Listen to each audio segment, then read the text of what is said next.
வணக்கம். நம்ம சேனலுக்கு தொடர்ந்து ஆதரவளித்துக் கொண்டிருக்கும் நல்ல உள்ளங்களுக்கு நன்றி. தொடர்ந்து ஆதரவு கொடுங்க. நிறைய அண்மை தகவல் கொடுத்துட்டு இருக்கோம். திமுக தேர்தல் வேளையில் முந்துகிறதானா நம்ம ஏற்கனவே சொல்றோம். திமுக தேர்தல் வேளையில் முந்துகிறது. ஒரு பக்கம் பார்த்தோம்னா 2 தொகுதிக்கு ஒரு மாவட்ட செயலாளர் போடணும் அப்படின்ட்டு அது ஒரு பக்கம். இன்னொரு பக்கம் ஒன்றிய அளவில் நிறைய போஸ்டிங் போட போறாங்க. அதுக்கப்புறம் பார்த்தீங்கன்னா தேர்தல் முகவர்களுக்கு நிறைய பணம் கொடுத்து அங்கே இருக்கக்கூடிய ஒவ்வொருத்தருக்கும் ஒரு தெருவை ஒதுக்கி கொடுத்துருக்காங்க. அதை பார்வையிடுவதற்கு மேலே ஒருத்தர் போட்டிருக்காங்க. அதிமுகவில் இந்த மாதிரி பண்ணிட்டு இருக்காங்க. ஆனால் திமுக பண விஷயத்தில் கொஞ்சம் தாராளமாக இருக்கிறதுனால இப்போது தேர்தல் வேளையில் முன்னணியில் இருக்கு. இது மட்டும் போதாது. இப்போது மண்டல தலைவர்களை ஸ்டாலின் அவர்கள் முடிவு பண்ணிட்டதா சொல்றாங்க. குறிப்பிட்டு பார்த்தீங்கன்னா போன தேர்தலில் அதிமுக அப்படின்னு வெற்றி பெற்ற இடங்கள் இருக்கும். அந்த வெற்றி பெற்ற இடங்களில் கூடுதல் கவனம் செலுத்த வேண்டியது. ஏன்னா இடத்துலலாம் பார்த்தீங்கன்னா ரொம்ப பார்டரில் திமுக ஜெயிச்சது. டி நகர்னு பார்த்தீங்கன்னா 300 ஓட்டு தான் திமுக ஜெயிச்சது. அதே மாதிரி காட்பாடி 200 ஓட்டில் தான் ஜெயிக்குது. அப்புறம் மொடக்குறிச்சியில் வெறும் கம்மி ஓட்டில் தோத்துது. அப்புறம் பார்த்தீங்கன்னா நம்ம நிறைய சொல்லலாம், தொடர்ந்து சொல்லிக்கிட்டே இருக்கலாம். போன தடவை திமுக பார்டரில் ஜெயிச்ச தொகுதி, அதிமுக பார்டரில் ஜெயிச்ச தொகுதின்னு பார்த்தீங்கன்னா வேலூர், அணைக்கட்டு, வைத்தியக்குப்பம், குடியாத்தம், வாணியம்பாடி, கிருஷ்ணகிரி, வேப்பனஹள்ளி இந்த மாதிரியான தொகுதியில் பார்த்து, அதுக்கப்புறம் கெங்கவள்ளி, செங்கம், போலூர், கலசப்பாக்கம், ஆரணி, செய்யாறு, மயிலம், திண்டிவனம் இங்கெல்லாம் பார்த்தீங்கன்னா ரொம்ப கம்மி பார்டரில் தான் வெற்றி வித்தியாசம் இருக்குது. அதனால் இந்த ஏரியாவில் எப்படி இந்த ஏரியாவை டெவலப் பண்ணுறது அப்படிங்கிறதுக்காக இப்போ மண்டல தலைவர்கள் ஒரு 7 பேர், அதாவது ஸ்டாலின் ஆக்டிவாக இருக்கக்கூடியவங்களை தேர்ந்தெடுக்கிறாரு. இப்போ கிருஷ்ணகிரி போயிருக்க ஸ்டாலின் ஓரளவு ஓரட்டியில் முடிவு பண்ணிட்டாரு. விரைவில் போகிறாங்க. அதில் நம்ம அமைச்சரவையில் 4வது இடத்தில் இருக்கக்கூடிய நகராட்சித்துறை அமைச்சரான KN நேரு, அவர் ஆளுகை கீழே ஒரு 43 தொகுதி. அதற்கு பிறகு பார்த்தீங்கன்னா அமைச்சரவையில் 6ஆம் இடத்தில் இருக்கக்கூடிய ஏவா வேலு பொதுப்பணித்துறை, அவரு ஒரு மண்டல பொறுப்பாளர். அமைச்சரவையில் 19வது இடத்தில் இருக்கக்கூடிய சக்கரபாணி, அவரு ஒரு பொறுப்பாளர். அமைச்சரவையில் 9வது இடத்தில் இருக்கக்கூடிய நிதித்துறை அமைச்சர் தங்கம் தென்னரசு, அவரு. இது இல்லாமல் எம்பியாக இருக்கக்கூடிய கனிமொழி அவர்கள். அதுக்கப்புறம் பார்த்தீங்கன்னா யாராலும் தவிர்க்க முடியாத, திமுகவில் தவிர்க்க முடியாத பாலாஜி. இப்படி அவர்களுக்கான தொகுதிகளை பிரித்து கொடுத்துருக்காங்க. என்னென்ன தொகுதிகள் அப்படிங்கிற லிஸ்ட்டும் வந்துருச்சு. இந்த லிஸ்ட்டில் பார்த்தீங்கன்னா ரொம்ப டஃப்பாக இருக்கிறது பார்த்தீங்கன்னா சக்கரபாணி தான். சக்கரபாணிக்கு ஏவா வேலு. ஏன்னா அவர் தொகுதியில் முழுக்க பார்த்தீங்கன்னா போன தடவை அதிமுக ஜெயிச்ச தொகுதிகள் தான் அதிகமாகுது. அதாவது பார்த்தீங்கன்னா சக்கரபாணிக்கு ஒதுக்கின தொகுதியில் கெங்கவள்ளி, ஆத்தூர், ஏற்காடு, ஓமலூர், எடப்பாடி, சங்ககிரி, சேலம் மேற்கு, சேலம் தெற்கு, வீரபாண்டி, பாணி, கோபிச்செட்டிப்பாளையம் இதெல்லாம் பார்த்தீங்கன்னா போன தடவை அதிமுக ஜெயிச்ச தொகுதி.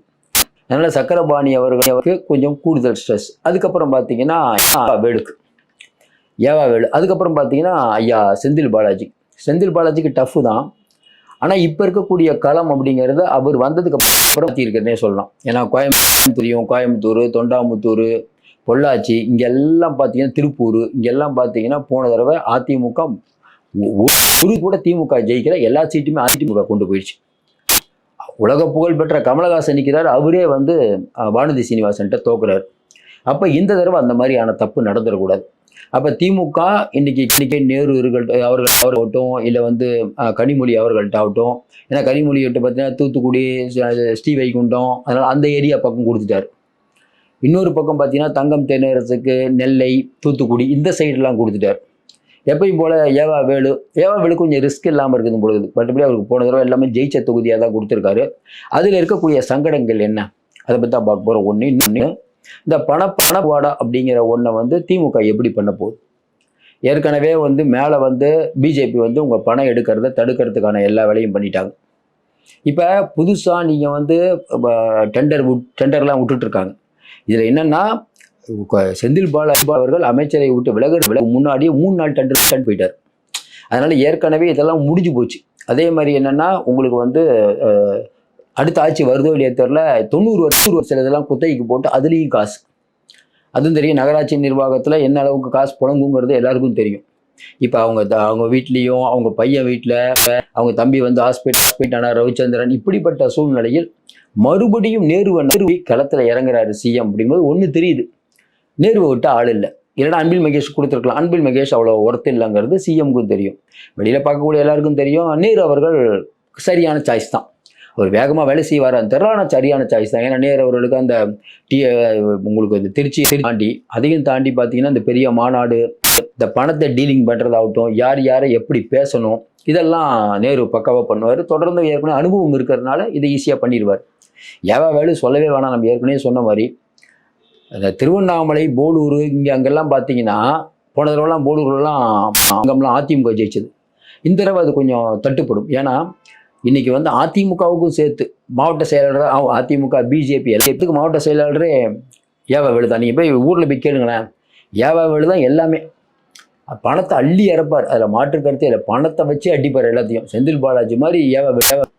அதனால் ஏவா வேலுவுக்கு கொடுத்தா அது நிச்சய வெற்றி அப்படிங்கிற ரேஞ்சுக்கு இப்போ சொல்லுவாங்கள்ல, செந்தில் பாலாஜி கொடுத்தா வெற்றி தாங்க, நீங்கள் அதிக வேணாம், அந்த மாதிரி தான் ஏவா வேலு. அப்போ இன்றைக்கி வந்து முதல்ல நேரு அவர்களுக்கு கொடுக்கக்கூடிய தொகுதிகள் எது அப்படின்னு பார்த்துருவோம். நேரு அவர்களுக்கு மொத்தம் திருச்சி, டெல்டா, அரியலூர், பெரம்பலூர், தஞ்சாவூர், நாகப்பட்டினம், திருவாரூர், மயிலாடுதுறை, 40 தொகுதி. இதுதான் ஏவாவுக்கு வந்து நம்ம நேருக்கு கொடுத்தது. இதில் பார்த்தீங்கன்னா எனக்கு வந்து டெல்டா பகுதி வந்து தடவை வந்து டிடிவி தினகரன் கொஞ்சம் ஓட்ட பிரித்தார். அதனால் இந்த தடவையும் டிடிவி தினகரன் அந்த பக்கம் போகிறார், கொஞ்சம் டஃப் ஆகும். இன்னொன்று வந்து தஞ்சாவூர், அங்கே பெரம்பலூர், திருவாரூர், இங்கெல்லாம் பார்த்தீங்கன்னா மயிலாடுதுறை, கடலூர், இதுவும் அவ்வளோ சாமானிய விஷயம் இல்லை, டஃப் ஃபைட்டாக தான் இருக்க போகுது. அதிலும் பார்த்தீங்கன்னா நிறைய தொகுதிகளாக இன்னும் கொஞ்சம் டஃப். என்னென்ன தொகுதி பார்த்தீங்கன்னா அவர் கொடுத்தது மணப்பாறை, ஸ்ரீரங்கம், திருச்சி மேற்கு ஈஸியாக ஜெயிச்சிருவார். திருச்சி கிழக்கு, திருவெரும்பூர், அப்புறம் நல்லூர், மணச்சநல்லூர், முசிறி, துறையூர், பெரம்பலூர், அரியலூர், குன்னம், ஜெயங்கொண்டம், விருதாச்சலம். இந்த ஜெயங்கொண்டம், குன்னம் இங்கெல்லாம் என்ன பிரச்சனைனா, பாட்டாளி மக்கள் கட்சி வந்து போன தடவை வந்து அதிமுக கூட்டணியில் இருக்கும்போது கடும் ஃபைட்டு கொடுத்தாங்க. இந்த தடவை அதிமுக கூட்டணியிலேயே அவங்க இருந்தாங்கன்னா கண்டிப்பாக கடும் ஃபைட்டு தான். ஜெயங்கொண்டம், குன்னம்லாம் பாட்டாளி மக்கள் கட்சி நல்லா வலுவாக இருக்கக்கூடிய தொகுதி. நெய்வேலி சொல்லவே வேணும், நெய்வேலி வந்து இருக்கார் பண்ருட்டி, நம்ம வேல்முருகன் அவருடைய ஏரியா, அதனால் அவர் கொஞ்சம் மேக்கப் பண்ணி விடுவார். அதனால் அது உங்கள் பிரச்சனை இருக்காது. நெய்வேலி, பண்ருட்டிலாம் ஈஸியாக திமுக அடிச்சிடும். கடலூர், கடஞ்சிப்பாடி இங்கெல்லாம் கொஞ்சம் பாட்டாளி மக்கள் கட்சி எப்பயுமே சொல்கிற மாதிரி வெயிட்டு. புவனகிரி, சிதம்பரம் கொஞ்சம் டஃப்பாக இருக்கும் நேரு அவர்கள் கொடுத்தது. ஏன்னா புவனகிரியில் போன தடவை இவ்வளவு அலைக்கையிலையும் அதிமுக ஜெயிச்சது. அதே மாதிரி பார்த்தீங்கன்னா சிதம்பரத்துலையும் போன தடவை இவ்வளோ பிரச்சனைக்கு மத்தியிலையும் அதிமுக ஜெயிக்குது. அப்புறம் காட்டுமன்னார் கோயிலெலாம் பிரச்சனை இல்லை, திமுக வந்து போன தடவை நல்லா மார்ஜினில் ஜெயிச்சிருக்காங்க, வந்துடுவாங்க, ஒன்றும் பிரச்சனை இல்லை. அப்புறம் சீர்காழி, மயிலாடுதுறை, பூம்புகார், அதே மாதிரி தான். பூம்புகார்லாம் பாட்டாளி மக்கள் கட்சி கொஞ்சம் வீச்சு அதிகமாக இருக்கும். நாகப்பட்டினம், கீழ்வேலூர், வேதாரண்யம் கொஞ்சம் டஃப் இருக்குங்கிறாங்க ஏவா வேலு கொடுத்ததில். போன தடவை வேதாரண்யத்தில் வந்து அதிமுக ஜெயிச்ச தொகுதி. வேதாரண்யம் இந்த தடவை கொஞ்சம் டஃப்பாக தான் இருக்கும், கூடுதல் கவனம். இதெல்லாம் வந்து அதிமுக ஜெயிச்ச தொகுதி, திமுக பார்டரில் ஜெயிச்ச தொகுதி. இதெல்லாம் கொஞ்சம் கூடுதல் முக்கியத்துவம் கொடுக்க போகிறாங்க. அப்புறம் நன்னிலம் ரொம்ப டஃப்பாக இருக்கும். ஏன்னா நன்னிலம் வந்து போன தடவைலாம் அதிமுக தொகுதி. அதுக்கப்புறம் பார்த்தீங்கன்னா திருவடைமருதூர், கும்பகோணம், திருவடைமருதூர்லாம் அதிமுக அடிச்சுட்டு வந்துடும், ஒன்றும் பிரச்சனை இருக்காது. ஏன்னா அங்கெல்லாம் கொஞ்சம் அதிமுக உட்கட்சி பூசல் இருக்குது. பாபநாசம், திருவையாறு, இந்த ஏரியாலாம் பார்த்தீங்கன்னா கொஞ்சம் இப்படியும் அப்படியும் இருக்கும். தஞ்சாவூர், ஒரத்தநாடு இப்போ என்ன சிக்கல்னா, ஏற்கனவே அங்கே வந்து நம்ம டிடிவி தினகரன் கட்சியில் இருந்த மா சேகர் அவர் இப்போ எடப்பாடிக்கிட்ட வந்துட்டார். அதுவும் இல்லாமல் ஒரத்தநாடு ஏற்கனவே வைத்திலிங்கம் நின்று ஜெயிச்ச தொகுதி, போன தடவை அதிமுகவில் நின்று. இப்போ என்ன சிக்கல்னா, வைத்திலிங்கம் அதே சீட்டு கேட்பார். வைத்திலிங்கம் சீட்டுக்கு கிடைச்சி அதிமுக கூட்டணி பிஜேபி இவங்கெல்லாம் நின்னாங்கன்னா கண்டிப்பாக வந்து திமுக ஜெயிக்கிறது கஷ்டம். ஒரத்தநாட்டில் வைத்திலிங்கம் அடிச்சிருவார். ஏன்னா அவர் நிற்கிறதுனால கட்டாமல் செலவு பண்ணுவார். அதனால் இன்னொன்று வந்து அவரெல்லாம் எதிர்த்து போட்டிட்ட மா சேகரும் அங்கேயே தான் இருக்கார், கம்யூனிட்டி வேறு. அதனால் அந்தளவுக்கு இந்த சியா வந்து ஒரத்தநாட்டில் வந்து வைத்திலிங்கத்தை அடி கஷ்டம்.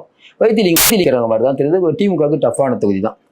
பட்டுக்கோட்டையே திமுகவுக்கு டஃப்பான தொகுதியாக தான் இருக்கும். ஏன்னா பட்டுக்கோட்டையில் இப்போவே சீட்டுக்கு அவ்வளோ பெரிய போராட்டம் நடந்துட்டு இருக்குது. உங்களுக்கு தெரியும், நேரு அவர்கள் ஒரு சாய்ஸ் ஒன்று, அங்கே இருக்கக்கூடிய உதயநிதி சாய்ஸாக ஒருத்தர், ஏற்கனவே பட்டுக்கோட்டையில் இப்போ இருக்கக்கூடிய அண்ணாதுரை சிட்டிங் எம்எல்ஏ, அவர் அந்த இவரை பற்றி தப்பாக பேசி, அந்த போலீஸை பற்றி தப்பாக பேசுறது பெரிய ஆடியோ வெளியாகி கொஞ்சம் நல்ல பேர் இல்லை, அவருக்கெல்லாம் பொறுப்பெல்லாம் கொடுத்தாங்க.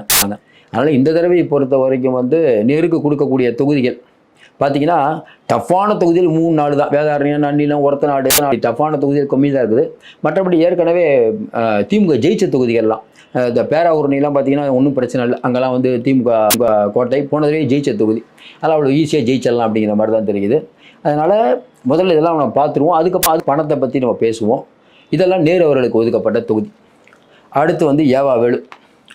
ஏவாவேலு அவர்களுக்கு வந்து திருவண்ணாமலை, ஆந்திரா கர்நாடகா எல்லை மாவட்டங்கள், அதுக்கப்புறம் தருமபுரி, திருப்பத்தூர், கிருஷ்ணகிரி, ராணிப்பேட்டை, வேலூர், திருவண்ணாமலை, விழுப்புரம், கள்ளக்குறிச்சி, மொத்தம் வந்து 43 தொகுதி. 43 தொகுதியில் பார்த்தீங்கன்னா இங்கே எங்கே டஃப்னா எடுத்த உடனே டஃப் அரக்கோணம் போன தடவை அதிமுக ஜெயிச்ச தொகுதி. அரக்கோணத்தை அந்த அளவுக்கு ஈஸியாக வந்து திமுக ஜெயிக்க விட்டுற மாட்டாங்க. இந்த தடவை கண்டிப்பாக கடுமையான ஃபைட் இருக்கும். ஏன்னா அரக்கோணத்துலாம் பாட்டாளி மக்கள் கட்சிக்கு ஓரளவு ஓட்டு இருக்குது. இந்த தடவை ஏன்னா பாட்டாளி மக்கள் கட்சி ஏன் சொல்கிறோம்னா வன்னியர்கள் ஒரே கட்சியாக நிற்க போதா 2 கட்சியாக நிற்க போதான்னு தெரியல. அதுதான் இப்போ சிக்கல். இன்னொன்று அப்படி 2 பேர் ஒன்றா ஆனாங்கன்னா ரொம்ப ஃபோர்ஸாக ஃபைட் பண்ணுவாங்க. ஏன்னா நம்ம வந்து கட்சி போயிடுச்சு அப்படின்னு நினைக்கிறதுக்காக ஐயாவும் சின்ன ஐயாவும் ஒன்றா சேர்ந்தாங்கன்னா இந்த தடவை கண்டிப்பாக பாட்டாளி மக்கள் கட்சி வீச்சு அதிகமாக இருக்கும். நிறைய அவங்களே கை காசு போட்டு செலவு பண்ணுவாங்க. அதுக்கப்புறம் வந்து ஏவாவேலு கொடுத்த தொகுதி அரக்கோணம், சோளிங்கர், அப்புறம் பார்த்தீங்கன்னா காட்பாடி யார் தொகுதி? இவர் நம்ம துரைமுருகன் தொகுதி. போன தடவையே துரைமுருகன் இழுத்துக்கோ பறிச்சுக்கோன்னு ஜெயிச்சார்.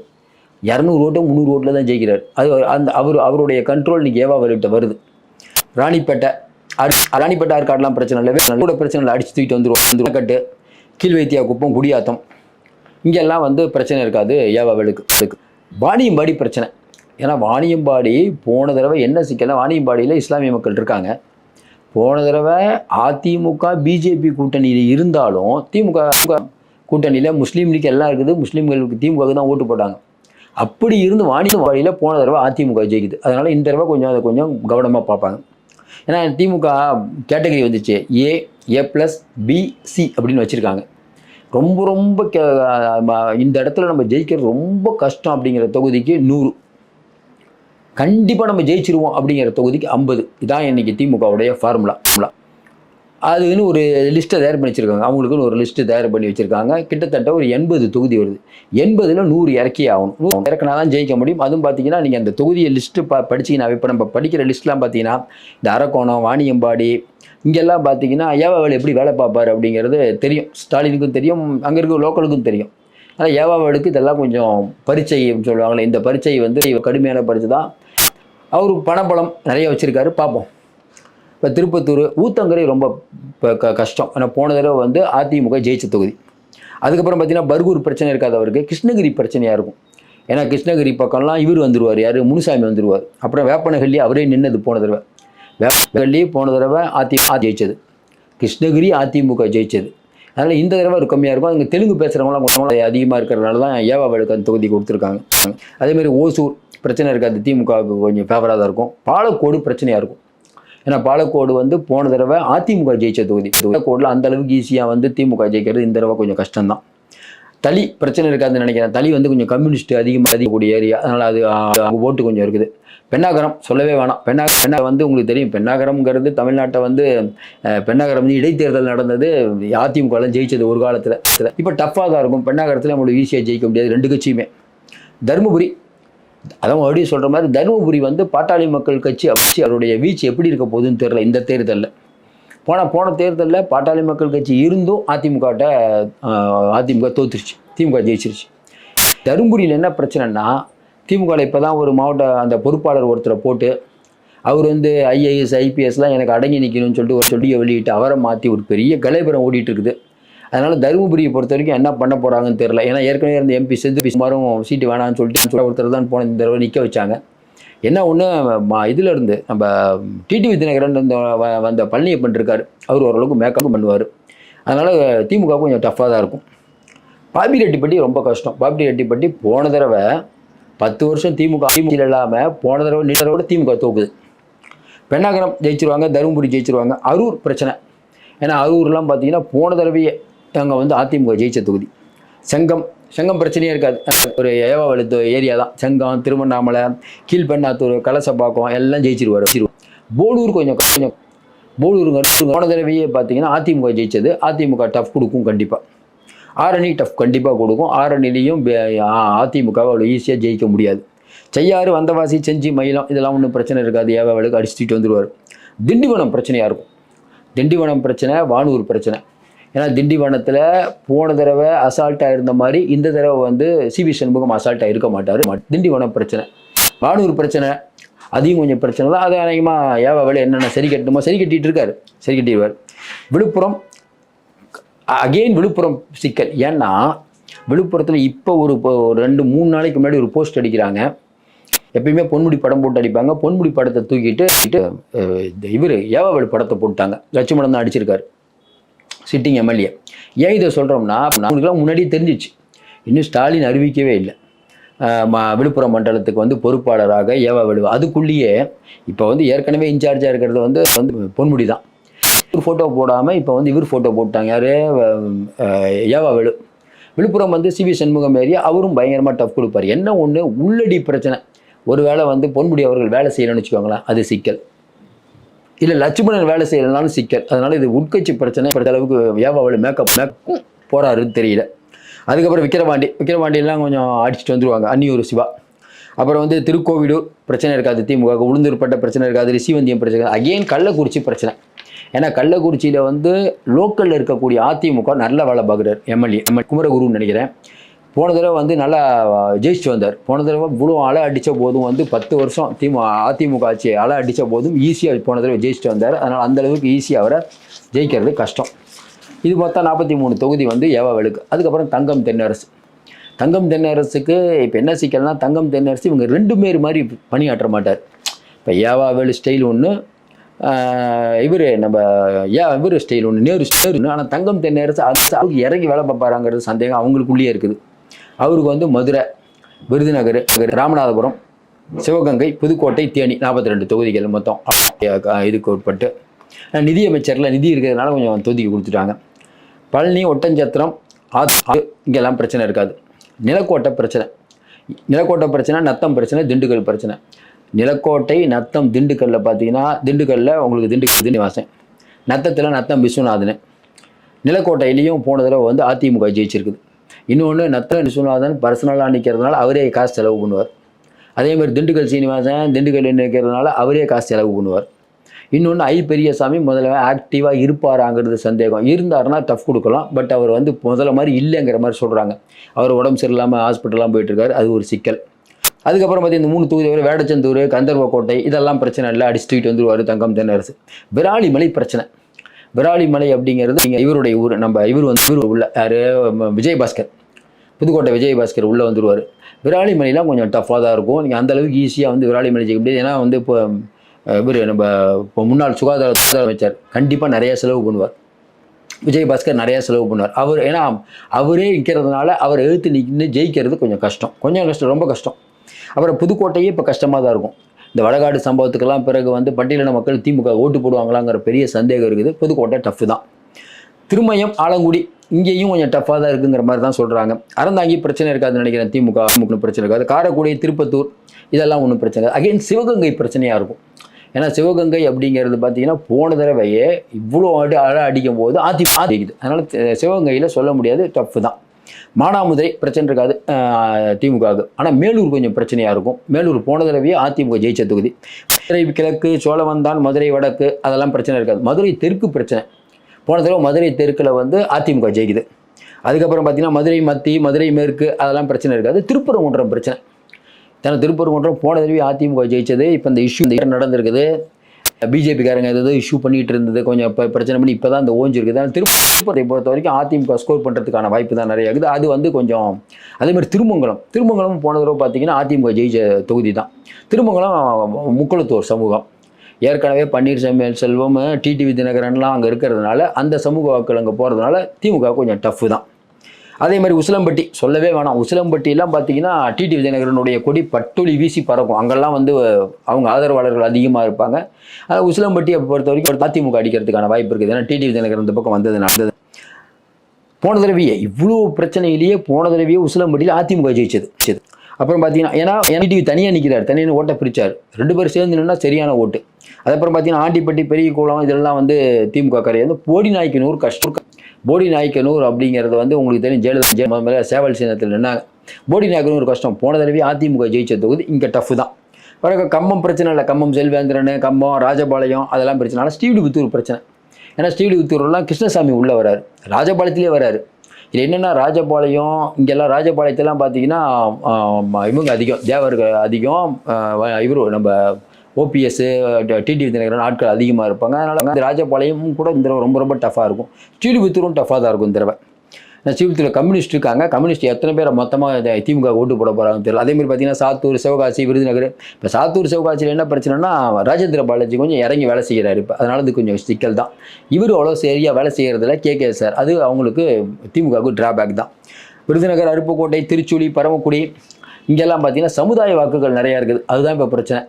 அது வந்து இன்றைக்கி வந்து முதல்ல முக்குளத்தோர் வந்து போன தடவை வந்து பிரிஞ்சிருந்தாங்க. அவங்க வந்து அதிமுக ஓட்டு போடல. இந்த தடவை மொத்தமாக ஓட்டு போடுவாங்க. அது திமுகவுக்கு தான். திருவாரூர், முதுகுளத்தூர், இந்த எல்லாமே இவங்க பெல்ட். யார்? முக்குளத்தோர் பெல்ட். அதுதான் இப்போ வந்து இவருக்கு சிக்கலாக முடியும். அது அந்த அளவுக்கு அவர் வந்து ஃபேவராக திமுகவுக்கு போட போகிறாங்கன்னு தெரியல. ஏன்னா முக்குளத்தூர் வந்து இப்போ வந்து ஓபிஎஸ் இருக்கார், அந்த பக்கம் டிடிவி இருக்கார், நயினார் நாகேந்திரன் இருக்கார். அப்படி அது வந்து கொஞ்சம் கூட்டணி பலப்படும் தான். அது நிறையா சிக்கல் இருக்குது தங்கம் தென்னரசுக்கு. எப்படி சமாளிக்க போகிறாருன்னு தெரில. அதுக்கப்புறம் ஐயா சக்கரபாணிக்கும் வந்து பிரச்சனையான தொகுதி தான். ஏன்னா சேலம் எடுத்தோடனே பிரச்சனை. சேலத்தில் இன்றைக்கி பூத் கமிட்டியெல்லாம் போட்டு பக்காவாக பண்ணி வச்சுட்டார் எடப்பாடி. ஏன்னா எடப்பாடி அவர் ஊர் அங்கேயே தான் அடிக்கடி இருக்கார். சேலம் இளங்கோவன் அவருக்கு வேண்டிப்பட்டவர். இவரே மாவட்ட செயலாளர் மாதிரி தான் இருக்கார். சேலம் இளங்கோவன் தான் மாவட்ட செயலாளர். ஆனால் எடப்பாடி பழனிசாமி தான் இருக்கிற மாதிரி. அவரே தலைவர் இருக்க கொஞ்சம் வேகமாக வேலை பார்க்குறாங்க.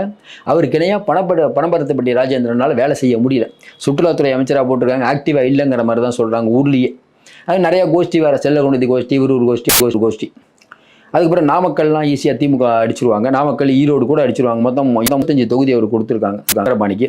கங்கை சிக்கல் போன தடவை அதிமுக ஜெயிச்ச தொகுதி. கங்கவள்ளி சிக்கல், ஆத்தூர் சிக்கல். ஆத்தூர் போன தடவை அதிமுக ஜெயிச்ச தொகுதி. ஏற்காடு போன தடவை அதிமுக தொகுதி. ஓமலூர் அதிமுக ஜெயிச்சது. ஓமலூர்லாம் பார்த்தீங்கன்னா பாட்டாளி மக்கள் கட்சி அதிகம். நல்லா தெரியும் எனக்கு. அங்கெல்லாம் ஓமலூரில் பாட்டாளி மக்கள் கட்சி அதிகம். ஓமலூர், புதுச்சேரி, மேட்டூர், தாரமங்கலம் இங்கெல்லாம் பார்த்தீங்கன்னா ரொம்ப பீச் அதிகமாக இருக்கும். அதேமாரி பார்த்தீங்கன்னா ராசிபுரம், கெங்கவள்ளி, உடையார்பாளையம் இங்கெல்லாம் பார்த்தீங்கன்னா வன்னியர்கள் அதிகமாக இருக்கக்கூடிய, அடர்த்தியாக இருக்கக்கூடிய, குமாரபாளையத்திலாம் கூட அதிகமாக இருக்காங்க. அதனால் அடர்த்தியாக இருக்கக்கூடிய ஏரியா. எடப்பாடி சொல்லவே வேணாம், ரொம்ப சிக்கல். பழனிசாமி அவரே நிற்பார். திமுக அவர் தான் ஜெயிப்பார். சங்ககிரி கண்டிப்பாக வந்து அதிமுக ஃபேவரான தொகுதி. போன தடவை அதிமுக ஜெயிச்சது. அதேமாதிரி சேலம் மேற்கு அதிமுக ஃபேவரான தொகுதி தான். சேலம் வடக்கு திமுகவுக்கு ஃபேவர். அதேமாதிரி பார்த்தீங்கன்னா சேலம் தெற்கு போன தடவை அதிமுக ஜெயிச்ச தொகுதி. வீரபாண்டி கண்டிப்பாக போன தடவை அதிமுக ஜெயிச்ச தொகுதி. ராசிபுரம், சேந்தமங்கலம், நாமக்கல் இங்கெல்லாம் பார்த்தீங்கன்னா போன தடவை திமுக ஜெயிச்ச தொகுதி தான். பரமத்தி வேலூர் சிக்கல் போன தடவை அதிமுக ஜெயிச்ச தொகுதி. திருச்செங்கோடு ஒன்றும் பிரச்சனை இல்லை, திமுக. குமாரபாளையம் டஃப். ஏன்னா குமாரபாளையம் போன தடவை அதிமுக இவ்வளோ அலையிலையும் ஜெயிச்ச தொகுதி. ஈரோடு கிழக்கு, ஈரோடு மேற்கு, முடக்குறிச்சி இதெல்லாம் ஒன்றும் பிரச்சனை இருக்காது. அநேகமாக அது ஈஸியாக அடித்து கொடுத்துருவாங்க. பெருந்துறை சிக்கல். பெருந்துறை போன தடவை அதிமுக ஜெயிச்ச தொகுதி. அதேமாதிரி பவானியும் சிக்கல் போன தடவை அதிமுக ஜெயிச்ச தொகுதி. அந்தியூர் அப்படியே கொஞ்சம் பிரச்சனை இருக்காதுன்னு நினைக்கிறேன். கோபிச்செட்டிப்பாளையம், பவானி சாகர் ரெண்டுமே பிரச்சனை தான். கோபிச்செட்டிப்பாளையமும் பிரச்சனை, பவானி சாகரும் பிரச்சனை, பவானியும் பிரச்சனை. இங்கெல்லாம் பார்த்தீங்கன்னா போன தடவை அதிமுக ஜெயிச்ச தொகுதி இவ்வளோ அலைகளுக்கு மத்தியிலும். அதுக்கப்புறம் ராசாக்கு 37 தொகுதியில் ஒதுக்கியிருக்காங்க. கும்மிடிப்பூண்டி இங்கே சென்னை பக்கத்தில் கும்மிடிப்பூண்டி, பொன்னேரி, திருத்தணி, திருவள்ளூர், பூந்தமல்லி, ஆவடி, மதுரவாயில், அம்பத்தூர், மாதாவரம், திருவொற்றியூர், நகர், பெரம்பூர், கொளத்தூர் இந்த மாதிரியான தொகுதிகளை அவருக்கு ஒதுக்கியிருக்காங்க. வில்லிவாக்கம், திருவிக்கா நகர், எக்மோர், ராயபுரம், துறைமுகம், கீழ்ப்பாக்கம், ட்ரிப்ளிகேனு, விருகம்பாக்கம், பாலாப்பேட்டை, டி நகர், மயிலாப்பூர், வேளச்சேரி, சோழிங்கநல்லூர், ஸ்ரீபெரும்புதூர், பல்லாவரம், தாம்பரம், செங்கல்பட்டு, திருப்போரூர், செய்யூர், மதுராந்தகம் போன தடவை அதிமுக ஜெயிச்சது. மற்ற எல்லாம் திமுக தான். அதாவது சேஃப்னு பார்த்தீங்கன்னா ராஜா தான். எல்லாம் திமுக ஜெயிச்சது. உத்திரமேரூர், காஞ்சிபுரம் இதில் பார்த்தீங்கன்னா போன தடவை ஸ்ரீபெரும்புதூர் நின்ன நம்ம செல்வ பிறந்தீங்க. இந்த தடவை அவரு தொகுதி மாறுவார் போலகுது. இதனால் இவருக்கு பொறுத்தவரைக்கும் ரிஸ்க் இல்லை. ராஜா பொறுத்தவரைக்கும் ஏன்னா செலவு பண்ணணும் இல்லை. அதனால் செலவு பண்ணாத அவருக்கு சேஃபான தொகுதி கொடுத்துருக்காங்க. அப்புறம் கனிமொழி அவர்கள் அவருக்கு 22 தொகுதி. அது தூத்துக்குடி பிரச்சனை. தூத்துக்குடி, திருச்செந்தூர், விளாத்திவிளாம், ஸ்ரீவைகுண்டம், ஒட்டப்பிடாரம், கோயில்பட்டி, சங்கரன் கோயில், வாசுதேவநல்லூர் இங்கெல்லாம் பிரச்சனை இருக்காது. எங்கே பிரச்சனை இருக்கும்? கடையநல்லூர் பிரச்சனை. கடையநல்லூர் இஸ்லாமியமாக இருக்காங்க. ஆனால் அவ்வளோ இருந்தும் போன தடவை பிஜேபி அணியில் அதிமுக இருந்தும் கடையநல்லூரில் அதிமுக ஜெயிக்குது. தென்காசி பிரச்சனை இருக்காது. ஆனால் தென்காசி இப்போ திமுகவுக்கு பிரச்சனை. ஏன்னா உங்களுக்கு மேயரை மாற்றக்கூடிய நகராட்சி இப்போ தலைவர் பிரச்சனை, கோஷ்டி பூசல், அதை மாற்றினார் இதை மாற்றினார், ஒருத்தர் ஒரு லேடியை வந்து கீழே தள்ளி விட்டு அது ஒரு பெரிய பிரச்சனையில் தான் ஓடி சமூக ரீதியாகவே பிரிஞ்சு கிடக்குறாங்க. அப்புறம் அங்கே வந்து கிருஷ்ணசாமியோட ஆதிக்கம் அதிகம், யார் பக்கம் சேர்றாருன்னு தெரியல. ஆலங்குளம் போன தடவை இப்போ வந்து அதிமுக ஜெயிச்ச தொகுதி, அந்த பிரச்சனை தான். திரை சொல்லவே வேணாம், நயினார் நாகேந்திரன் இருக்காரு, கண்டிப்பாக அதிமுக கூட்டணி. போன தடவை திமுக ஜெயிச்சது, இந்த தடவை அதிமுக. நாங்கள் வந்து ஆவுடையப்பன் கோஷ்டி, மொய்தீன் கோஷ்டி, நம்ம இவர் சபாநாயகர் அப்பாவு கோஷ்டி, இப்படி பல கோஷ்டிகள் இருக்குது. இது எப்படி சமாளிக்கலாமான்னு தெரியல திமுக. அதேமாதிரி பார்த்தீங்கன்னா பாளையங்கோட்டை, ராதாபுரம் அதெல்லாம் வந்து டஃப்பாக தான் இருக்க போது. கன்னியாகுமரி பிரச்சனை, ஏன்னா கன்னியாகுமரி வந்து பிஜேபி கொஞ்சம் ஓட்டு இருக்கக்கூடியது ஏரியா. அதிமுக ஒன்றும் இல்லை, போன தடவை ஆனால் வந்து எதிர்கட்சி தான் ஜெயிச்சிருக்காங்க. நாகர்கோவில், குளச்சல், பத்மநாபபுரம், விளவங்கோடு, கிளூர் இங்கெல்லாம் பிரச்சனை இருக்காது, கொஞ்சம் டஃப்பான ஃபைட்டு தான் இருக்கும். அதுக்கப்புறம் ரொம்ப முக்கியமானது செந்தில் பாலாஜியோட 25 தொகுதிகள். ஏன்னா செந்தில் பாலாஜி அமைச்சராக இருந்தாலும் இல்லாட்டினாலும் உங்களுக்கு தெரியும், செந்தில் பாலாஜியோட வீச்சு அதிகமாக இருக்கும். அவர் அமைச்சராக இருந்தால் இன்னும் 60 தொகுதி அவர் கொடுத்துருப்பாங்க. அமைச்சராக இல்லைன்னு 25 தொகுதி கொடுத்துருக்காங்க. ஆனால் எல்லாமே டஃப்பான தொகுதி தான். இப்போ தாராபுரம், காங்கேயம் இதெல்லாம் போன தடவை திமுக ஜெயிச்சது. ஆனால் அவனாசி, திருப்பூர் வடக்கு இதெல்லாம் வந்து போன தடவை அதிமுக ஜெயிச்ச தொகுதி. திருப்பூர் தெற்கு மட்டும் திமுக ஜெயிச்ச தொகுதி. மற்றபடி பார்த்தீங்கன்னா பல்லடம், உடுமலைப்பேட்டை, உதகமண்டலம் இல்லை, கூடலூர், ஊட்டி போன தடவை திமுக தான் ஜெயிச்சது. கூடலூர், குன்னூர் வந்து போன தடவை திமுக ஜெயிச்சது. ஆனால் மேட்டுப்பாளையம், சூலூர், கொண்டாம்பாளையம், கோயம்புத்தூர் வடக்கு இதெல்லாம் போன தடவை வந்து அதிமுக ஜெயிச்சது. தொண்டாமுத்தூர், சிங்காநல்லூர், கிணத்துக்கடவு, பொள்ளாச்சி, வால்பாறை எல்லாம் போன தடவை வந்து இவர் வேலுமணி ஃபுல்லாக அடிச்சு தூக்கிட்டு வந்த தொகுதி. ஆனால் இந்த தடவை பார்த்தீங்கன்னா கொஞ்சம் ஃபேவர் மாறி இருக்குது. ஏன்னா செந்தில் பாலாஜி கொஞ்சம் தகுதியை கரெக்டாக தான் வச்சுருந்தார். அவர் சிறைக்கு போனது கொஞ்சம் டிராபேக்காக போச்சு. மறுபடியும் வந்து நல்லா வச்சுருந்தார், மறுபடியும் இப்போ எம்எல்ஏ ஆகிட்டார். இப்போ கொஞ்சம் சிக்கல் தான். ஆனாலும் செந்தில் தன்னுடைய இமேஜை காப்பாற்றி இறங்கி வேலை செய்வாருன்னு சொல்கிறாங்க. அரவக்குறிச்சி சிக்கல் அவரே நிற்பார், ஜெயிச்சிருவார். கரூர், கிருஷ்ணராயபுரம், குளித்தலை, கிருஷ்ணராயபுரம் கூட ஈஸியாக அடிச்சுட்டு வந்துருவாருன்னு நினைக்கிறோம். இப்படிப்பட்ட சூழ்நிலையில் அவனாசி, திருப்பூர் மேற்கு, பல்லடம், உடுமலைப்பேட்டை, உதகமண்டலம், மேட்டுப்பாளையம், சூலூர், கவுண்டம்பாளையம், திருப்பூர், கோயம்புத்தூர் வடக்கு இதெல்லாம் முக்கியமான ஏரியா தான். இருந்தாலும் செந்தில் பாலாஜி மேலே இருக்க நம்பிக்கையில் இன்றைக்கி கொடுத்துருக்காங்க. மொத்தமாக இப்போ நம்ம பேசுனது வந்து அநேகமாக இன்னைக்கு நாளைக்கு இந்த அறிவிப்பு வந்துடும். திமுக தன்னுடைய வேலையை ஸ்டார்ட் ஆயிடுச்சு. மாநிலம் முழுக்க பணப்பட்டுப்பாடா அப்படிங்கிறதுக்கு ஏற்கனவே சொல்லிட்டாங்களாம். கடந்த 3 மாதமாக எல்லா அமைச்சரும் வந்து நீங்கள் வந்து தலைமைக்கெல்லாம் எதுவும் பணம் கொடுக்க வேணாம், நீங்கள் உங்கள் ஊர்லேயே பணத்தை வச்சுக்கோங்க. ஒன்று. இன்னொன்று, சென்னைக்கெல்லாம் வர வேணாம், ஊர்லேயே கொஞ்சம் வேலை பாருங்கள். இன்னொன்று, பூத்து கமிட்டி வரைக்கும் டெய்லி வேலை அப்படிங்கிறத கண்காணிங்க. பூத்து கமிட்டியில் ஆளை போட்டு அவர் அந்த தெருவு இருக்கக்கூடியவங்களாம் பார்க்கணும். இது அவரை கண்காணிக்கிறதுக்கு இன்னொருத்தரை போட்டிருக்காங்க. இவங்க எல்லாத்தையும் கண்காணிக்கிறதுக்கு உளவுத்துறை இருக்குது, இருக்குது. அதுவும் இல்லாமல் ராபின் இருக்கார், சுனில் இருக்கார். இப்போ மாநிலம் முழுக்க என்ன இஷ்யூ, எந்த இஷ்யூவை மேலே கொண்டு வரணும், வாட்ஸ்அப்பு, யூடியூப், ஃபேஸ்புக்கில் எதை கொண்டு வரணும், யாராவது நம்மளை டேமேஜ் பண்ணுற மாதிரி போச்சுன்னா எப்படி நம்ம டேக்கிள் பண்ணி. இப்போ நம்மலாம் வந்து திராவிட மாடலை வெளுத்து விடுறதுனால நம்ம வீடியோவெல்லாம் வந்து பின்னாலேயே கமெண்ட் போடுறதுக்குன்னே ஒரு பெரிய குரூப். இது திமுக பண்ணணுமானா ஆமாம் அப்படி தான் பண்ணணும். இன்றைக்கி அரசியல் சூழ்நிலையில் அது வந்து நம்ம இருக்க முடியாது இல்லை. ஏன்னா அவங்க வந்து ஜெயிச்சாகணுங்கிற கட்டாயத்தில் இருக்காங்க திமுக. இன்னொன்று பாருங்கள், திமுக என்ன பிரச்சனை, வரக்கூடிய தேர்தலை ஜெயிச்சா அதுக்கப்புறம் நம்மளை யாரும் ஒன்றும் பண்ண முடியாது. நம்ம ஜெயிச்சிட்டோம்னா அதிமுக ஒருளி பண்ணிடலாம், அது உண்மைதான்.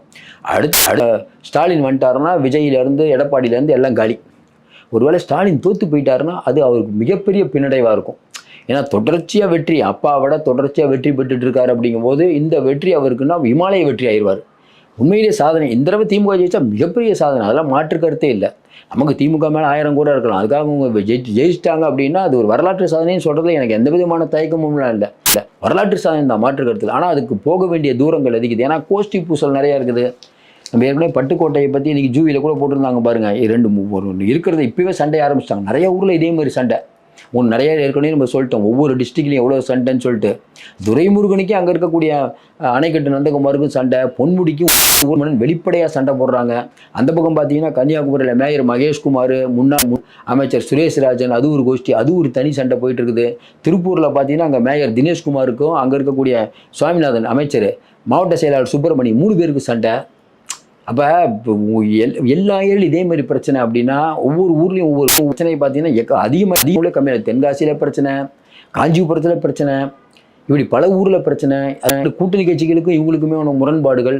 சென்னை மாசு ஒரு தனி கோஷ்டி, சேகர் பாபு ஒரு தனி கோஷ்டி, சேகர் ஒரு தனி கோஷ்டி, இது ஒரு தனி கோஷ்டி, மேயர் பிரியாக்குன்னு ஒரு கோஷ்டி. இப்போ இது இல்லாமல் உதயநிதி கோஷ்டி, மாப்பிள்ளை கோஷ்டி, எல்லாத்தையும் மேக்கப் பண்ணி எப்படி திமுக வரப்போகுதுன்னு தெரியல. மற்றபடி திமுக வேலையை ஆரம்பிச்சது. ஏன்னா அவர்கள்ட்ட இருக்க பணபலம், அதிகாரம், அவர்களை இயங்க வைக்கிறது. பொறுத்து இருந்து பார்ப்போம். நிறைய விஷயம் நம்ம தொடர்ந்து சொல்லிட்டு இருக்கோம்.